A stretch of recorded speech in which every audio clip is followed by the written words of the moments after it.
تو ایک مومن تو درود کے ساتھ جڑا ہوا ہے، وہ تو درود کے بغیر دن گزار ہی نہیں سکتا، الگ سے نہ بھی پڑھے تو اس کو نماز کے اندر درود پڑھنا ہی ہوتا ہے۔ درود ابراہیمی تو نماز کا حصہ بنا دیا گیا اور اس کو کثرت کے ساتھ درود پڑھنے کی ترغیب دی گئی۔ تو درود ایک ایسا وظیفہ ہے کہ جو اپنی زندگی میں جتنا زیادہ شامل کر سکتے ہو اتنا زیادہ شامل کر لو۔ ویسے بھی درود پڑھنے سے بچوں میں تقدس پیدا ہوتا ہے، بچے پاک دامن رہیں، عفت مآب رہیں، ان کی طبع میں تقدس رہے۔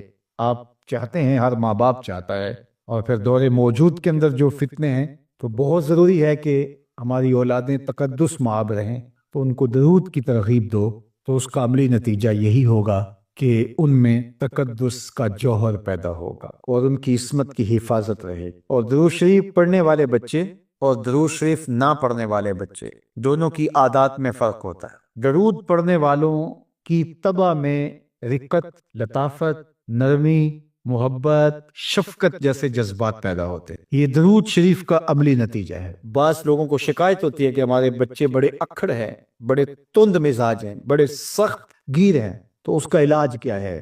تو اس کا علاج یہی ہے کہ ان کو درود کی تسبیح دو۔ درود اکڑ توڑ دیتا ہے، طبیعت کی تندی نکال دیتا ہے، طبائع کی تلخیاں ختم کر دیتا ہے، محمد عربی کے نام کی مٹھاس پیدا کر دیتا ہے۔ حضور کا نام شہد سے میٹھا ہے، دل آویز ہے، کھنڈ میں اتنی مٹھاس نہیں ہے، شکر اور گڑ میں اتنی مٹھاس نہیں ہے، شہد میں اتنی مٹھاس نہیں ہے، کاند اور نبات میں اتنی مٹھاس نہیں ہے جتنی نام محمد میں رکھی گئی۔ ان کا نام لبوں پر آئے، میٹھا میٹھا منہ ہو جائے، ان کے بول بہاروں جیسے اور اصحاب ستاروں جیسے، ان سا پیارا اور نہ کوئی، ان سے بچھڑ کے لکڑی روئی، جب وہ سیر کو جایا کرتے سر پہ بادل سایہ کر۔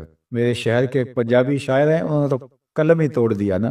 تینوں سینے دی میں ٹھنڈ آکھاں، اگر آپ کا ذوق ہو تو، تینوں سینے دی میں ٹھنڈ آکھاں، شہد گلاب تے کھنڈ آکھاں، تینوں نبیاں دا میں لاڑا آکھاں، تیرے ہجر دے وچ میں ہاڑا آکھاں۔ تو ان کا نام ہی میٹھا ہے، دل آویز ہے۔ تو درود غصہ ختم کرتا ہے، طبیعت کی تلخی اور تندی مٹا دیتا ہے، اکھڑ پن ختم کرتا ہے۔ تو آپ اگر چاہیں کہ اولاد اکھڑ ہے تو ان کو کسی طرح درود پہ لے آئیں، درود کی تسبیح ان کے ہاتھ میں دے دیں، تو ان کی طبع میں نفاست بھی آئے گی، ان کی طبع میں لطافت بھی آئے گی، ان کی طبع میں رقت بھی آئے گی، ان کی طبع میں محبت بھی آئے گی، ان کی طبع کے اندر جو ہے وہ لیاقت بھی پیدا ہوگی۔ درود پڑھنے والا بچہ ذہنی استعداد میں درود نہ پڑھنے والے بچے سے بہتر ہوتا ہے۔ یہ بھی آپ تجربہ کر کے دیکھ لیں، دو بچے برابر ذہنی استعداد رکھتے ہوں اور ان میں سے ایک بچہ درود پڑھتا ہو اور ایک درود نہ پڑھتا ہو، تو درود پڑھنے والا بچہ آگے ہوگا۔ یہ درود کی برکتیں ہیں، یہ درود کی رحمتیں ہیں۔ تو درود کثرت سے پڑھنا اپنی اولاد کو سکھائیں گے۔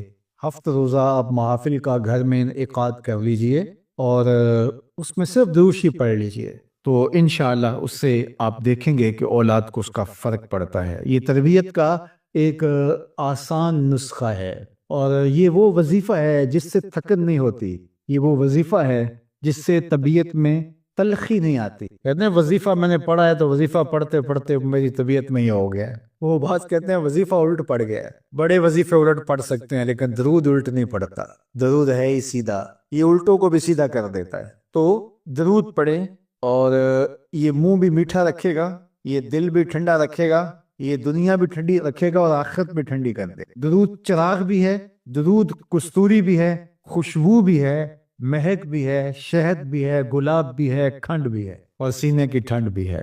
تو درود اپنی طبع کے اندر اچھی طرح سے راسخ کر دیں اور اپنی اولادوں کی طبع میں اس کو راسخ کریں۔ اس سے آپ عملاً دیکھیں گے، میں سالوں کی بات نہیں کرتا، اشروں مہینوں کے اندر آپ فرق پڑتا دیکھیں گے۔ میرے اور آپ کے آقا و مولا نے ارشاد فرمایا، قیامت کے دن میرے سب سے قریب وہ ہوگا جو کثرت سے میرے اوپر درود پڑھنے والا ہوگا۔ تو یہ حضور کی قربت کا ضامن ہے درود، تو اس لیے اپنی اولاد کو حضور علیہ السلام پر درود پڑھنے کی ترغیب دو۔ بچپن میں ہی اپنے گھر کے اندر مجالس درود قائم کرو، روزانہ کی بنیاد پہ ہو تو بہت اچھا، نہیں تو ہر 8 دن کے بعد ایک دن ضرور متعین کر لیا جائے۔ جمعۃ المبارک کے دن کثرت کے ساتھ درود پڑھنے کی ترغیب دی گئی ہے، اور فرمایا